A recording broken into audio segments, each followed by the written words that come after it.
గొల్లపూడి రాజ్యలక్ష్మి గారు రచించిన ఒక చక్కటి కథ విందామండి. అమ్మా! ఆగు! వెళ్ళకు, వెళ్ళకు, ఆగమ్మా! నా మనసు ఆక్రోశిస్తోంది, రోదిస్తోంది. పైకి అరవాలని, అమ్మను ఆపాలని విశ్వప్రయత్నం చేశాను. గొంతుకు ఏదో అడ్డం పడినట్లు మాటలు పెగలడం లేదు. కళ్ళు నీళ్లతో నిండి అమ్మ రూపం మసకబారి నెమ్మదిగా అదృశ్యమవుతోంది. లేదు, అమ్మ వెళ్ళడానికి వీల్లేదు. చివరి ప్రయత్నంగా అమ్మా! అంటూ గొంతు చించుకొని అరిచాను. ఒక్కసారిగా ఎవరో కుదిపినట్లే మెలకువ వచ్చింది. ఏమిటా కలవరింతలు? పగలంతా ఏవో పనికిమాలిన పుస్తకాలు చదువుతావు. రాత్రుళ్ళు పీడ కలలతో పలవరింతలు. లే, లేచి మంచినీళ్ళు తాగి పడుకో మాధవ్ విసుక్కున్నాడు. పీడకలా? ఇది కలేనా? ఎంతో స్పష్టంగా మెలకువ వచ్చేదాకా ఇది కల అని స్పృహ లేనట్లు ఇంతకు ముందే జరిగిన సంఘటనలా అనిపిస్తోంది. నిజం కాదనుకోవడం ఎట్లా? ఇంకా అమ్మ మాటలు నా చెవుల్లో మార్మోగుతున్నాయే. ఏమంది అమ్మ? చిన్నా, ఏ తల్లికైనా పిల్లలు శాపాలు కాకూడదమ్మా. మనోధైర్యం కావాలి. కానీ నా దౌర్భాగ్యం చూడు. ఇన్ని కాన్పులు జరిగినా నేను గొడ్రాలినే. అమ్మ కళ్ళల్లో నీళ్లు. నిండుగా జరీచీర కట్టుకుని ఉంది. నుదుట కాసంత బొట్టు, రవ్వల ముక్కుపుడక, తలనిండా పువ్వులు. ఆ ముఖంలో ఎంతో తేజస్సు. కళ్ళల్లో మాత్రం అంతులేని ఆవేదన గుమ్మంలోనే నిలబడి ఉంది. అమ్మా! అక్కడే నిలబడ్డావేం? లోపలికి రామ్మా! అన్నాను. ఆ మాట నువ్వు మనస్ఫూర్తిగానే అంటున్నావా? అయ్యో! ఎందుకమ్మా ఆ అనుమానం? ఎందుకో తెలీదు నవ్వింది అమ్మ. అమ్మా! అలాగే నవ్వు. నవ్వితే ఎంత బావున్నావమ్మా! అబ్బా! ఎంత నిండుగా ఆరోగ్యంగా ఉన్నావు! అన్నాను సంతోషంగా. నా ఆరోగ్యం బావుందంటున్నావా చిన్నా? ఇదిగో ఇవి చూడవే! ఇది నా ఆరోగ్యం అంటూ చటుక్కున కప్పుకున్న చీరకొంగు తొలగించింది. కళ్ళు చెదిరాయి. గిర్రున తల తిరిగింది. అమ్మ గుండె నిండా తూట్లు.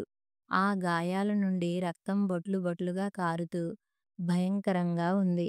అయ్యో! ఏంటమ్మా ఇది? ఎవరు చేశారు ఈ గాయాలు?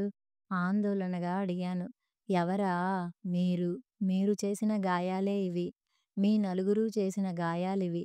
మీరు నాకు మిగిల్చినవి ఇవే కదే! ఏం భయపడుతున్నావా? పిచ్చిదానా! నన్ను చూసి కాదే, మిమ్మల్ని చూసి మీరు భయపడండి. మీలో అణువణువునా నిండి ఉన్న స్వార్థాన్ని చూసి భయపడండి. సిగ్గుపడండి. అమ్మ గొంతు రుద్ధమైంది. అంతలోనే గిర్రున వెనక్కి తిరిగి వెళ్ళిపోయింది. అమ్మను ఆపాలన్న నా విశ్వప్రయత్నం విఫలయత్నమైపోయింది. నా కల చెదిరిపోయింది. ఎందుకొచ్చింది ఇలాంటి కల? మరో 10 రోజుల్లో అమ్మ సంవత్సరీకాలు. ఏర్పాట్లు ఏ అన్నయ్య చేస్తున్నారో తెలీదు. ఎక్కడి నుంచి నాకు ఎటువంటి సమాచారం అందలేదు. ఆ ఆలోచనలో ఉండడం వల్లనే నాకు ఇలాంటి కల వచ్చిందా? అయినా అమ్మ బ్రతికున్నప్పుడు విలువ ఇవ్వని కొడుకులు అమ్మ పోయాక ఎవరి గొప్పలు చూపించుకోవడానికని ఈ తతంగాలన్నీ చేయడం. అసలు అమ్మ అనేదే లేకపోతే తమకు ఉనికి ఉందా?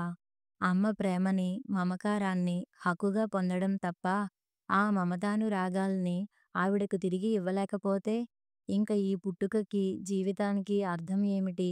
అన్ని అనుబంధాలు, అవసరాలతో ముడిపడి అవి తీరగానే అంతరించిపోతే ఇంక ఈ ప్రపంచంలో మానవత్వం ఎక్కడ మిగిలి ఉంటుంది? అలాంటి స్వార్థానికి ప్రతిరూపాలుగా మిగిలిపోయామా మేమందరం? ఆలోచనలు నన్ను ఉక్కిరిబిక్కిరి చేస్తున్నాయి. మాధవ్ మళ్ళీ నిద్రలోకి జారిన గుర్తుగా సన్నగా గురక వినిపిస్తోంది. నాకు నిద్ర పట్టలేదు. గత జ్ఞాపకాలు నన్ను చుట్టుముట్టాయి. ఆ రోజు తనకింకా గుర్తే. అమ్మకు సీరియస్‌గా ఉందని నాన్న నుండి ఫోన్ రాగానే వెంటనే ప్రయాణమయ్యాను. అప్పటికే అంతా వచ్చి ఉంటారనుకున్నాను. మాలతి తప్ప అన్నయ్యలిద్దరూ ఇంకా రాలేదు. వాళ్ళకు ఫోన్లు చేశాను, రావాలి అన్నారు నాన్న. హాస్పిటల్ బెడ్ మీద అమ్మ. ఎప్పుడూ బొంగరంలా తిరుగుతూ ఏదో ఒక పనిలో నిమగ్నమై విశ్రాంతి అనే పదానికి అర్థం తెలియని అమ్మ అలా బెడ్ మీద నీరసంగా స్తబ్దుగా పడుకుని ఉంది. వచ్చావా చిన్నా? ఎప్పుడూ పనిరందిలో పడి క్షణమైనా తీరిగ్గా నడుము వాల్చవెందుకమ్మా అనేదానివి కదా! ఇదిగో ఈ విధంగా నాకు విశ్రాంతినిచ్చాడా భగవంతుడు అంది నిస్సహాయంగా. అలా అనకమ్మా! మరో వారం రోజుల్లో నువ్వు తప్పకుండా లేచి తిరుగుతావు అన్నాను. అమ్మకు ధైర్యం చెబుతుంటే నాకు ఎలాగో అనిపించింది. అమ్మ ముక్కుకి ట్యూబ్, ఒంటి నిండా ట్యూబులే. కుడి చేయి ఓ పక్కకి వాలిపోయి ఉంది. పొట్ట ఎగిరెగిరి పడుతోంది. అమ్మ చల్లని ఒడిలో తను ఎన్నో సార్లు సేదతీరింది. ఇప్పుడు శక్తిహీనమైపోయిన ఆ చెయ్యి తనకు టైఫాయిడ్ వచ్చినప్పుడు ఒళ్ళంతా నిమిరింది. తను ప్రీతిని కనడానికి ముందు అదే అమృతహస్తం నా వెన్ను నిమిరి ధైర్యాన్ని, ఆసరాని ఇచ్చింది. ఆ చెయ్యి ఎన్నోసార్లు తనని ఆశీర్వదించింది. ఆ చెయ్యి ఇప్పుడు చచ్చుబడిపోయింది. ఆ చేతిని పైకి ఎత్తాలని అమ్మ చేస్తున్న ప్రయత్నానికి అది సహకరించడం లేదు. నా కళ్ళల్లో నీళ్లు తిరిగాయి. పెరాలసిస్, స్ట్రోక్ వల్ల కుడి చెయ్యి, కుడి కాలు దీర్ఘ విశ్రాంతిలోకి జారుకున్నాయి. అన్నయ్యలు ఎవరూ రాలేదుగా అంది అమ్మ. వస్తారమ్మా, దూరాల నుంచి రావాలిగా అన్నాను. వాళ్ళొచ్చేదాకా నేనుంటానో లేదో. అలా అధైర్యంగా మాట్లాడకమ్మా. నీకు తెలీదు చిన్నా. మా అమ్మ కూడా ఇలాగే పక్షవాతంతోనే పోయింది. మా నాన్నమ్మ అంతే. ఒకసారి బ్రతుకుబండి కుంటుపడిందంటే ఇక సక్రమంగా నడవదు. ఇలాంటి అవిటి బ్రతుకు బ్రతకడం కంటే తొందరగా పోవడమే మేలు విరక్తిగా అంది అమ్మ. అమ్మమ్మ, నాన్నమ్మల కాలం వేరమ్మా. ఇప్పుడున్నన్ని వైద్య సౌకర్యాలు అప్పట్లో లేవు. ఇప్పుడు పక్షవాతానికి ఎన్నో మంచి మందులొచ్చాయి. నీకు వచ్చింది చాలా చిన్న ఆరోగ్య సమస్యమ్మా. భయాలేవీ పెట్టుకోకుండా హాయిగా పడుకో అన్నాను అనునయంగా. నన్ను మాట్లాడనీ చిన్నా. ముందు ముందు ఇలా చెప్పగలిగే శక్తి నాకు ఉంటుందో లేదో. నా గురించి నాకు దిగులు లేదు. మీ నాన్న గురించి తలుచుకుంటేనే దిగులుగా ఉంది. నేను పోతే ఆయన పరిస్థితేమిటి? ఆయనకు అవస్థలు తప్పవనిపిస్తోంది అంది అమ్మ కళ్ళు మూసుకుని దిగులుగా. అమ్మ బాగా అధైర్యపడుతోందని అర్థమైంది. అమ్మా, నువ్వు మామూలు మనిషివవుతావు. లేనిపోనివి ఊహించుకొని ఆరోగ్యం మరింత పాడు చేసుకోకు. నాన్నకు మేమంతా ఉన్నాం. నువ్వేమీ దిగులు పడకు అంటూ నాకు తోచిన 4 ఉపశమనం మాటలు చెప్పాను. నేనొచ్చిన 2 రోజులకి అన్నయ్యలిద్దరూ వచ్చారు. వదినలు రాలేదు. హాస్పిటల్ అన్నా, మందుల వాసనన్నా పడని అమ్మ 10 రోజులు అలా బెడ్ మీదే ఉంది. ఆ తర్వాత ఇంటికి వచ్చింది. ఇంటికి చేరే నాటికి అమ్మ కొద్దిగా లేచి కూర్చోగలుగుతోంది. కుడి చెయ్యి కూడా కాస్త పైకి లేపగలుగుతోంది. ఆ చేతికి, కాలుకి ఫిజియోథెరపీ చేయించమని మందులతో పాటు అది తప్పనిసరని డాక్టరుగారు చెప్పారు. విజయవాడ దగ్గర్లోని ఓ పల్లెటూరు. దిగువ మధ్య తరగతి కుటుంబం తమది. నాన్న ఊళ్ళో ఓ అరెకరం కౌలుకు తీసుకొని వ్యవసాయం చేసేవాడు. కరువు, కాటకాల వల్ల పంట రాబడి కూడా అంతంత మాత్రమే. 400 గజాల్లో ఉన్న తాతల నాటి పెద్ద మండువా లోగిలి ఇల్లు ఒక్కటే తమకున్న ఆస్తి.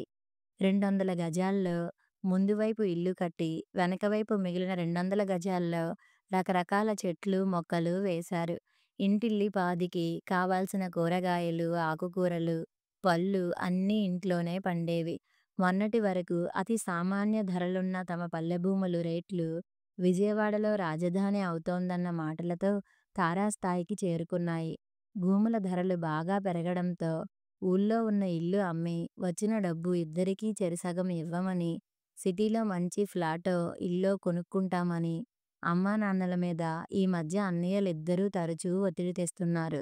అన్నయ్యలు, వదినల స్వార్థబుద్ధి తెలిసిన అమ్మానాన్నలు ఉన్న ఆ ఒక్క ఆధారం పోతే నిలువనీడ ఉండదని గ్రహించి అలాంటి ఆలోచన మానుకోమని వాళ్లకు నచ్చచెప్తున్నారు. ఈ విషయాలన్నీ ఈ మధ్యనే నాకు తెలిశాయి. అమ్మకి ఆమె తల్లిదండ్రులు ఏ ముహూర్తాన భూదేవి అని పేరు పెట్టారో గాని నిజంగా భూదేవికున్నంత సహనము, ఓర్పు అమ్మకి ఉండేవి. నాన్నకొచ్చే అంతంత మాత్రపు రాబడితో నలుగురు పిల్లల అవసరాలు అమ్మ కాదనకుండా తీరుస్తూ, ఏనాడు దేనికీ లోటు రానీకుండా సంసారం ఎలా ఈడ్చుకొచ్చిందో ఇప్పటికీ తనకు అర్థం కాదు. ఆ చాకచక్యం, నేర్పు, పొదుపరితనం మా నలుగురి పిల్లల్లో ఎవరికీ ఆమె నుండి వారసత్వంగా రాలేదనే చెప్పాలి. నలుగురు పిల్లల్ని డిగ్రీ వరకు చదివించారు. మగపిల్లలకు ఉద్యోగాలొచ్చాక, ఆడపిల్లలకు డిగ్రీ పూర్తి కాగానే అప్పో సప్పో చేసి పెళ్ళిళ్ళు చేశారు. పెద్దన్నయ్య ప్రకాశం తాడేపల్లిగూడెం బ్యాంకులో క్లర్క్. అతనికి 3 కూతుళ్ళే. దాంతో లోకంలో భారమంతా తన నెత్తినే ఉన్నట్లు, కష్టాల కొలిమిలో మగ్గిపోతున్నట్లు కనిపిస్తాడు. 2 పిల్లలతో ఆపక మూడో కాన్పు ఎందుకు అని అడిగితే మగపిల్లాడి కోసం అన్నాడు. చివరికి అన్నయ్య కోరిక తీరనే లేదు. ఏమనుకున్నాడో ఇక 4వ సంతానానికి ప్రయత్నించలేదు. ఆడపిల్లల తండ్రిని నా బాధ మీకేం తెలుస్తుంది? వాళ్ళకు చదువు, సంధ్యలు, కట్నాలు, కానుకలు, పురుళ్ళు, పుణ్యాలు ఎంత ఖర్చో అంటూ మాటకు ముందు ప్రతిసారి వాపోతూ ఉంటాడు. రెండో అన్నయ్య సత్యం హైదరాబాద్‌లో చిన్న ప్రైవేట్ కంపెనీలో ఉద్యోగం. పెళ్ళాం చాటు మనిషి. ఏ విషయానికైనా నా భార్య ఎంతో సమర్థురాలు. అన్నీ ఆవిడే చూసుకుంటుంది. అందుకే నేనేం పట్టించుకోను అంటుంటాడు గొప్పగా. ఆఖరికి తన అమ్మానాన్నల విషయంలో కూడా నిర్ణయాలు పెళ్ళానికే వదిలేసి నిస్సిగ్గుగా ఉన్నాడు. సత్యం అన్నయ్య తర్వాత తను. డిగ్రీ పూర్తి కాగానే మాధవ్‌తో తన పెళ్లి జరిగింది. మాధవ్ తల్లి చిన్నతనంలోనే గతించింది.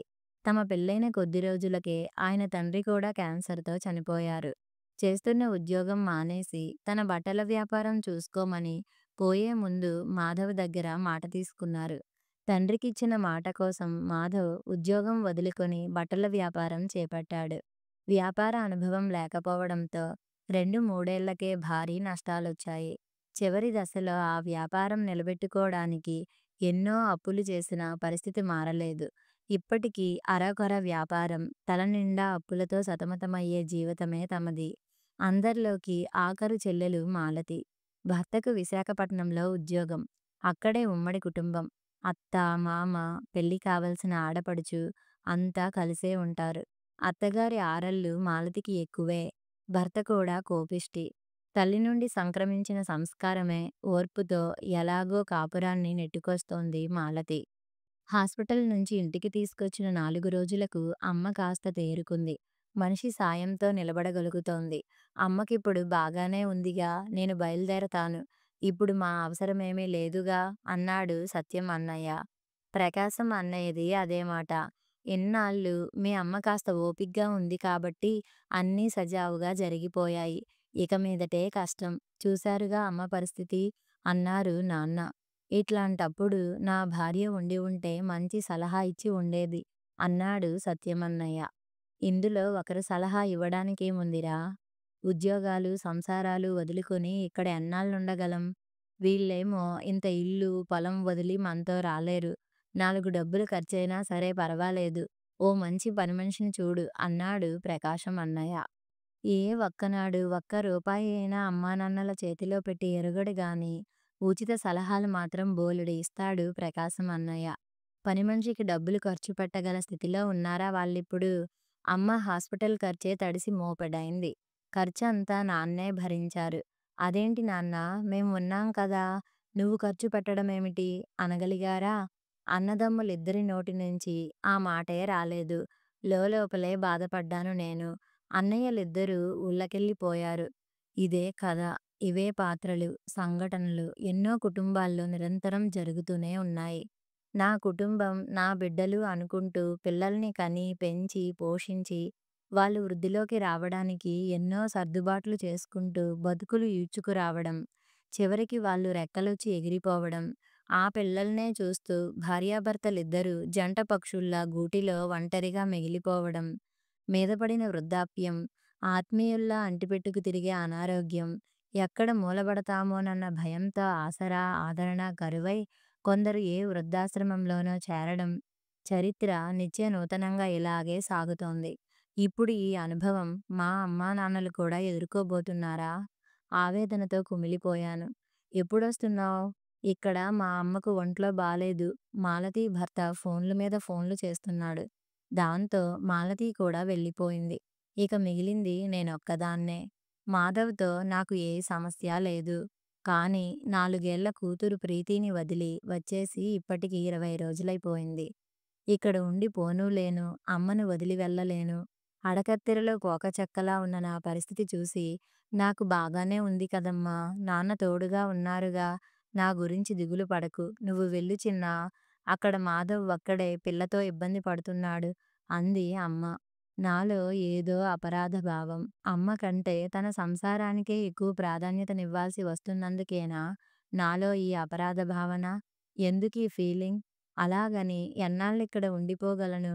మరో 10 రోజులకైనా వెళ్ళాల్సిందేగా! అమ్మకు 100 జాగ్రత్తలు చెప్పి భారమంతా నాన్న మీదే వేసి తిరుగు ప్రయాణమయ్యాను. ఫోన్ల ద్వారా అమ్మ ఆరోగ్యం గురించి తెలుసుకోవడం, అంతా బాగానే ఉంది అన్న వార్త విని తృప్తిపడడం కాలగమనంలో జరుగుతూ వచ్చింది. 6 నెలల తర్వాత అమ్మకు మళ్ళీ సీరియస్‌గా ఉందని కబురు వచ్చింది. ఏమైంది? మళ్ళీ ఏమైంది? ఆదుర్దా, ఆందోళన. ఈ 6 నెలల్లో అమ్మ ఆరోగ్యం మెరుగుపడినట్లే పడి, మళ్ళీ సడెన్‌గా ఒక 20 రోజుల నుండి క్షీణించింది. దాంతో మాటలో స్పష్టత పోయింది. కదలలేక నిస్సహాయంగా మంచానికి అంటుకుపోయింది. అక్కడికి వెళ్ళాకే ఈ విషయం తెలిసింది. అమ్మ ఏదో చెప్పాలని ప్రయత్నిస్తోంది. ఏమీ చెప్పలేకపోయింది. అమ్మ కళ్ళల్లో నీళ్లు సుళ్ళు తిరిగి ధారాపాతంగా కారుతున్నా తను తుడుచుకోలేని నిస్సహాయత అమ్మ ముఖంలో ప్రతిఫలిస్తోంది. ఎందుకిలా అయింది? మీరు చెప్పిన మందులన్నీ అమ్మ సక్రమంగా వాడుతూనే ఉంది అని నేను డాక్టర్ను అడిగితే ఆవిడ ఏదో విషయంలో మనస్తాపం చెందుతున్నారు. ఆవిడ మనోవేదన ఏమిటో ముందు మీరు తెలుసుకోవాలి. మీకు తెలుసుగా, మనోవ్యాధికి మందు లేదు అన్నారు డాక్టర్. అమ్మ మనసులోని బెంగ ఏమిటో నాకు తెలుసు. కానీ ఏం చేయగలను? నాన్న వయోభారానికి తోడు దిగులు, విచారాల వల్ల హై బీపీ, షుగరు వచ్చేశాయి. అమ్మ అనారోగ్యంతో ఆయన మానసికంగా బాగా కృంగిపోయారు. జబ్బుపడి లేచిన మనిషిలా ఉన్నాడు నాన్న. అమ్మ ఆరోగ్యంగా ఉన్నన్నాళ్ళు మీరిద్దరూ ఈ ఊళ్ళో ఉన్నదారి వేరు. ఇప్పుడింక మీరు అన్నయ్యల దగ్గరికెళ్ళి ఉండడం మంచిది నాన్నా అన్నాను. అవును అంటూ తల ఆడించారాయన. అన్నయ్యలకు ఫోన్ చేసి 4 రోజులు గడిచింది. అయినా వాళ్ళ జాడ లేదు. తన అత్తగారికి కూడా ఒంట్లో బావుండడం లేదని, వీలు చూసుకొని వస్తానని మాలతి ఫోన్ చేసింది. హాస్పిటల్లో బెడ్ దగ్గర తనొక్కతే ఉండడం గమనించిన నర్సు, ఈమెకు నువ్వొక్కతివే బిడ్డవా అని అడిగింది. ఇంకా ఉన్నారని చెప్పాను. ఏరమ్మా వాళ్ళంతా? తల్లి కంటే డ్యూటీలు ముఖ్యమా వాళ్ళకి? అంది. ఏం చెప్తాను? మరో 2 రోజులకు సత్యం అన్నయ్య వచ్చాడు. వస్తూనే చాలా అసహనంగా ఉన్నాడు. ఆఫీసులో ఇన్స్‌పెక్షన్ అవుతోంది. లీవ్ ఇవ్వడానికి మా బాస్ తెగ గొణిగాడు. ఎవరు వచ్చినా ఇక్కడ చేసేదేముంటుంది గనుక ఆవిడ బాధ ఆవిడ పడాల్సిందే కదా! మనం చేయగలిగిందేముంది? ఊరికే పక్కన కూర్చోవడం తప్ప. నువ్వెలాగో వచ్చావు, అమ్మకు తోడున్నావు. అందరం ఒక్కసారే కలిసికట్టుగా ఇక్కడ ఉండడం ఎందుకు? వచ్చే వారం ఆఫీసులో హడావిడయ్యాక వద్దామనుకున్నాను. కానీ ఇక్కడి నుండి ఫోన్ల మీద ఫోన్లు వస్తుంటే ఇక తప్పక రావాల్సి వచ్చింది. అక్కడ చూడబోతే మీ వదినకి కూడా అస్సలు ఒంట్లో బాగుండటం లేదు అన్నాడు. నిర్ఘాంతపోయాను. అసలు వీడు అమ్మ రక్తం పంచుకు పుట్టిన బిడ్డేనా? అమ్మ పరిస్థితి చూశాక కూడా అనవలసిన మాటలేనా ఇవి? అనిపించి అసహ్యమేసింది. ఇబ్బందులు, సమస్యలు అందరికీ ఉంటాయి. ఇప్పుడు అన్నిటికన్నా పెద్ద సమస్య అమ్మ పరిస్థితి. అమ్మను ఇలా ఒంటరిగా వదలడం మంచిది కాదంటున్నారు డాక్టర్ గారు అన్నాను తెచ్చిపెట్టుకున్న సహనంతో. నాన్న ఉన్నారుగా, ఒంటరిగా ఎక్కడుంది? ప్రస్తుతం అమ్మకు కావాల్సింది తనతో పాటు నాన్నకు కూడా ఓదార్పు, అండదండ కావాలి. నాన్నకు ఎప్పుడో చెప్పాను మా దగ్గరకు వచ్చేయమని. ఓపిక ఉన్నన్నాళ్ళు ఇంత ఉడకేసుకుని తింటామంటూ భీష్మించుకుని ఇక్కడే ఉండిపోయారు. ఇందులో నా తప్పేమీ లేదు అన్నాడు నిష్ఠూరంగా. అప్పటి పరిస్థితి వేరు, ఇప్పటి పరిస్థితి వేరు. ఇప్పుడు పిల్లలు వాళ్ళకి దగ్గరగా ఉండడం అన్ని విధాలా మంచిది. ఇది అంతా త్వరగా తేలే విషయం కాదులే. ప్రకాశం అన్నయ్యని కూడా రానియ్. చెప్పానుగా మీ వదినకి ఒంట్లో బాలేదని. వీళ్ళని తీసుకెళ్తే చాకిరీ చేయడానికి దానికి ఓపిక ఉండొద్దు అన్నాడు సత్యం అన్నయ్య ఏ మాత్రం మొహమాటం లేకుండా. మెల్లిగా తేల్చుకోవడానికి ఇదేమీ ఆస్తి పంపకాల వ్యవహారం కాదు. అయినా ప్రకాశం అన్నయ్య వచ్చినా, ఇంకెవరెవరొచ్చినా ఇందులో తలలు బద్దలు కొట్టుకునేంత సమస్య ఏముంది? అమ్మా నాన్న మీ దగ్గర ఉండడం అనేది అతి సాధారణ విషయం అన్నాను కాస్త తీవ్రంగా. అని నువ్వంటే సరిపోతుందా? అయినా ఇంత వాదిస్తున్నావ్? అమ్మ మీద అంత ప్రేమ ఉంటే నువ్వే తీసుకెళ్ళి చూసుకోవచ్చుగా. అమ్మ నీకు అమ్మే కదా అన్నాడు వ్యంగ్యంగా. ఎదురు చూడని ఈ దాడికి వెంటనే మాట్లాడలేకపోయాను. మా ఆర్థిక పరిస్థితి గుర్తొచ్చింది. పీకల్లోతు అప్పుల్లో కూరుకుపోయిన తాము వాటి నుండి బయటపడడానికి, డబ్బు కూడగట్టుకోడానికి ఓ పూట తినీ తినక గుట్టుగా రోజులు వెళ్ళబుచ్చుతున్నాం. అమ్మానాన్నల్ని తీసుకెళ్తే వాళ్ళ పోషణ తమకు శక్తికి మించిన భారమే. అది వీళ్ళకు తెలియని విషయమేమీ కాదు. కానీ కావాలని తనను రెచ్చగొట్టాలని చూస్తున్నాడు అన్నయ్య. నేనా? అదెలా కుదురుతుంది? అన్నాను అస్పష్టంగా. ఏం? ఎందుకు కుదరదు? నీకా అత్తమామలు లేరు. నువ్వేం చేసినా మాధవ్ కాదనడు. పైగా స్త్రీ పురుషులు సమానమే అంటూ కబుర్లు చెప్పావుగా. మమ్మల్ని కన్నట్టే అమ్మ నిన్నూ మాలతిని కూడా కన్నది. అమ్మ విషయంలో మీకు మాత్రం బాధ్యత లేదా? అన్నాడు. నిజమే. నువ్వన్నట్లు ఆడపిల్లలమైనా వాళ్ళ బాధ్యత మా మీద ఉంది. అలాగే వాళ్ళ ఆస్తిలో హక్కు కూడా మాకు ఉంది. బాధ్యత గురించి ప్రశ్నిస్తున్నావే, ఆస్తిలో వాటా విషయానికొచ్చేసరికి మా ఇద్దరు ఆడపిల్లలం మీకు గుర్తురామా? ఆస్తి కావాలని అమ్మానాన్నల్ని మీరిద్దరూ ఎందుకు వేధిస్తున్నారు? ఆస్తి విషయంలో మా హక్కుని ఒప్పుకోనప్పుడు ముందు నువ్వు అమ్మానాన్నల పట్ల నీకున్న బాధ్యతల గురించి మాట్లాడు అన్నాను పదునుగా. చూశావా, బాధ్యత మీద పడుతుందనగానే తప్పించుకోవడానికి ఎలా సాకులు వెతుకుతున్నావో అన్నాడు వెటకారంగా. సాకు కాదు, నిజం మాట్లాడుతున్నాను. ఆ ఇల్లు నాన్న స్వార్జితం కాదు, మన తాతల నుండి సంక్రమించింది. ఆ ఇల్లు అమ్మాలంటే మీతో పాటు నేను, మాలతి కూడా సంతకం పెట్టాలి తెలుసా అన్నాను ఒళ్ళు మండి. ఓహో, బెదిరింపా? చూశావా నాన్నా, లా పాయింట్లు ఎలా మాట్లాడుతోందో? తల్లి తల్లి అంటూ దీన్ని బాగా నెత్తికెక్కించుకున్నావు. ఇప్పుడు దాని అసలు నైజం రంగు బయటపెట్టింది చూశావా? నువ్వు పిలవగానే అది పరిగెత్తుకొచ్చేది మీకోసం కాదు, మీ వెనకాల ఉన్న ఆస్తి కోసం అన్నాడు ఉగ్రంగా. నేను అవాక్కయ్యాను. అన్నయ్య మీద కోపంతో అనవసరంగా ఏదేదో మాట్లాడాను. చాలా సౌమ్యంగా శాంతంగా ఉండే నాన్న ఇదంతా వింటూ ఎంత క్షోభపడ్డాడో. ఇంక ఆపుతారా? హక్కులు, బాధ్యతల గురించి వాదించుకోవడానికి ఇది సమయం కాదు. మీకు వీలైతే సాయం చేయండి. కుదరకపోతే వెళ్ళిపోండి. ఇన్నాళ్ళు జరిగినట్లే మాకు ఇక ముందు కూడా జరుగుతుంది అన్నారు నాన్న కాస్త గట్టిగా. అన్నయ్య విసురుగా బయటికెళ్ళిపోయాడు. ఇవన్నీ వింటున్న అమ్మ ముఖం బాధతో కమిలిపోయింది.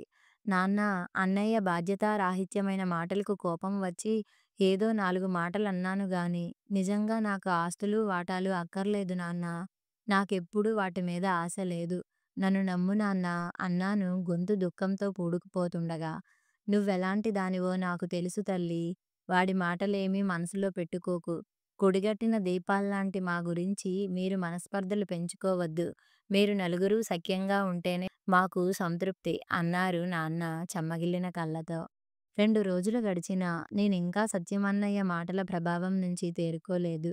అంత నిర్మొహమాటంగా, నిర్లజ్జగా అన్నయ్య మాట్లాడటాన్ని జీర్ణించుకోలేకపోయాను. ప్రకాశం అన్నయ్య వచ్చాడు. సత్యం అన్నయ్య జరిగిందంతా చెప్పినట్లున్నాడు. ఇద్దరూ ఏదో తర్జన భర్జనలు పడ్డారు. ప్రకాశం అన్నయ్య కూడా నాతో అంటీ ముట్టనట్టు ప్రవర్తించడం మొదలుపెట్టాడు. మాలతి కూడా వచ్చింది. వారం రోజుల తరువాత కన్నబిడ్డలు కళ్ళెదుటే ఉండడం బాగా పనిచేసినట్లు ఉంది. అమ్మలో ఇంప్రూవ్‌మెంట్ కనిపించింది. ఏం ఆలోచించుకున్నారో చివరికి ప్రకాశం అన్నయ్య అమ్మానాన్నల్ని తనింటికి తీసుకెళ్ళడానికి ఒప్పుకున్నాడు. నేను మా ఊరికి తిరుగు ప్రయాణం అవుతుంటే అప్పుడే వెళ్తావా అన్నట్లుగా చూసింది అమ్మ. మళ్ళీ వస్తానమ్మా అన్నాను నమ్మకంగా. నాకు తెలుసు అన్నట్లుగా అమ్మ నా చేతి మీద తన చేత్తో తట్టింది. ఆ చేతిని పక్కన పెట్టి రావడానికి ఎంతో శక్తిని కూడదీసుకోవలసి వచ్చింది. ఎంతో చిరపరిచితమైన, వాత్సల్యపూరితమైన ఆ చేతి స్పర్శకు కరుడుగట్టిన నా మనసు చలించి దుఃఖం రాకమునుపే లేచి బయటకొచ్చేశాను. ఇంటికొచ్చినా మామూలు మనిషిని కాలేకపోయాను. ఏదో బాధ, దిగులు. ఎందుకిలా జరిగింది? అయిన వాళ్ళతో సత్సంబంధాలు చెదిరిపోవడంలో ఇంత ఆవేదన ఉందా? ఒకసారి మనసులోని వికారాలు బయటపడ్డాక తిరిగి అన్నయ్యలతో మామూలుగా ఉండడం నాకు సాధ్యం కాదు. అన్నయ్యల ఇంటి గడప తొక్కకూడదని అప్పుడే నిర్ణయించుకున్నాను. అలా ఉన్నావేం? మాధవ్ ప్రశ్నించాడు. ఏం చెప్తాను? అన్నయ్య ఇలా అన్నాడని చెప్పనా? మాధవ్ ముందు నా పుట్టింటి వాళ్ళను, అన్నయ్యలను కించపరచలేను. మౌనమే సమాధానమన్నట్లు ఊరుకున్నాను. రోజులు గడిచిపోతున్నాయి. నాన్న ద్వారా అమ్మ యోగక్షేమాలు తెలుస్తున్నాయి. కొన్నాళ్ళు ప్రకాశం అన్నయ్య దగ్గర గడిపి సత్యం అన్నయ్య దగ్గరికెళ్ళినట్లు తెలిసింది. అమ్మ ఆరోగ్య పరిస్థితి అలాగే ఉందని, ఆవిడ సపర్యలకు ఒక మనిషి అవసరమని, అందుకు కోడలు సమర్థురాలు కాకపోవడంతో సాధ్యమైనంత వరకు అమ్మ పనులు తనే చూసుకుంటున్నానని నాన్న చెప్పేవారు. వీలు చూసుకొని ఓసారి వచ్చి పొమ్మని తరచూ అడిగేవారు. నాకు అమ్మ అనుక్షణం గుర్తొస్తూ చూడాలని ఎంతగానో అనిపించేది. కానీ ఉంటున్నది సత్యం అన్నయ్య ఇంట్లో. వాళ్ళింటికి తను వెళ్ళలేదు. ఏం చేయాలి? ఎటూ తేల్చుకోలేక సతమతమయ్యాను. కానీ తేల్చుకోవాల్సిన సమయం చాలా తొందరగానే వచ్చింది. అమ్మ తిరిగిరాని లోకాలకు తరలిపోయిందనే వార్త నన్ను అంతులేని దుఃఖసాగరంలో ముంచివేసింది. ఇప్పుడేం చేయాలి అన్న సంశయం. ఏమిటి ఆలోచన? మాధవ్ ఆశ్చర్యంగా అడిగాడు. ఏం చెప్పాలో అర్థం కాలేదు. త్వరగా తెములు, అక్కడ మన కోసం అందరూ ఎదురుచూస్తుంటారు. ఆఖరిసారి అమ్మను కనులారా తృప్తిగా చూసుకోవాలంటే మనం వీలైనంత తొందరగా బయలుదేరాలి అన్నాడు. ఆఖరి చూపు. అవును. అమ్మను ఆఖరిసారిగా చూసుకోవాలి. రోషపడడానికి, అభిజాత్యానికి ఇది సమయం కాదు.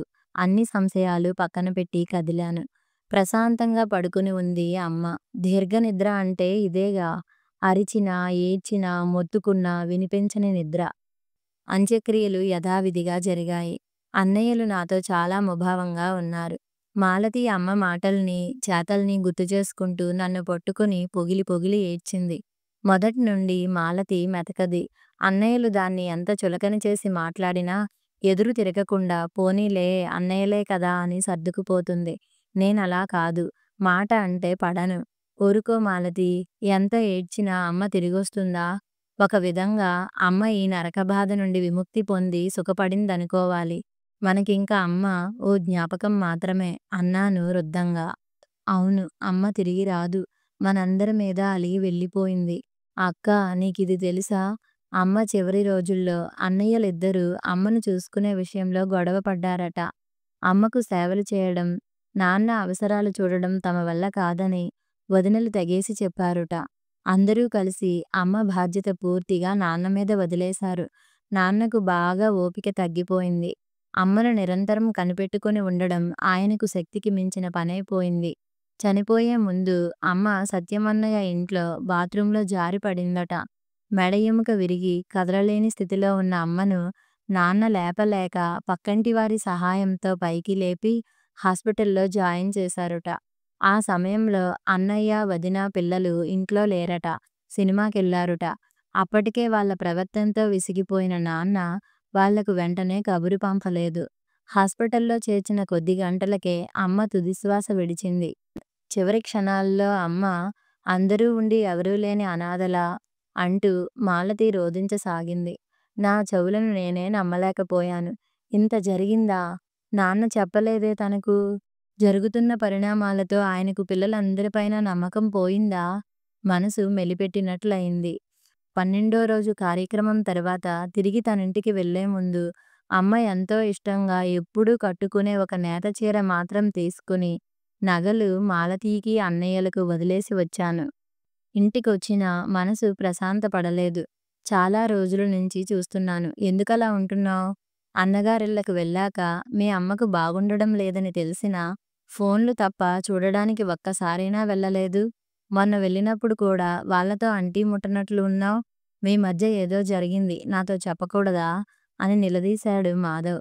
పొంగిపొరలి వస్తున్న దుఃఖాన్ని ఆపుకుంటూ అతని ఒడిలో వాలి జరిగినదంతా చెప్పాను. చాలా తప్పు చేశావ్. ముందుగా ఆవిడ నీకు తల్లి. ఆ తరువాతే మిగతా వాళ్ళు. ఆనాడే అమ్మను నేను చూసుకుంటాను అని వాళ్లకు స్పష్టం చేయాల్సింది. అది చేయకుండా బలహీనమైన మానసిక స్థితిలో ఉన్న ఆవిడ ముందే ఏదో పంతానికి పోయి ఆస్తుల గురించి మాట్లాడటం ఏమిటి? అమ్మను చూసుకోవాల్సిన బాధ్యత పిల్లలుగా మీ అందరిది. మీ అమ్మను ఇక్కడికి తీసుకొస్తే పోషించే ఆర్థిక స్తోమత మనకు లేదనే అనుకున్నావు కానీ మనం తాగే గంజే వాళ్ళకి పోసేవాళ్ళం. ఆ సమయంలో వాళ్లకు కావాల్సింది మానసిక బలాన్నిచ్చే ఓ అండ. అంతేగాని పంచభక్ష పరమాన్నాలు కాదు. అంతగా అయితే డిగ్రీ చదివావు కదా! నువ్వు కూడా ఏదో ఉద్యోగ ప్రయత్నం చేస్తే సరిపోయేది అన్నాడు మాధవ్ పదునుగా. నిజమే. ఎంత బాగా చెప్పాడు మాధవ్. తనెందుకలా ఆలోచించలేకపోయింది? ఇప్పుడనిపిస్తోంది. ఆడ, మగ సమానమేనని పైకి అంటున్నా ఎక్కడో మనసు మూలలో ఇద్దరు మగపిల్లలుండగా ఆడపిల్లను నేనెందుకు వాళ్ళని చూడాలి అన్న భావన నాలో ఉందని. పైగా మాధవ్ లాంటి మంచి వ్యక్తికి రాక్షసుల్లాంటి అన్నయ్యల ప్రవర్తన గురించి చెప్పడానికి పుట్టింటి వాళ్ళ పరువు కాపాడాలి.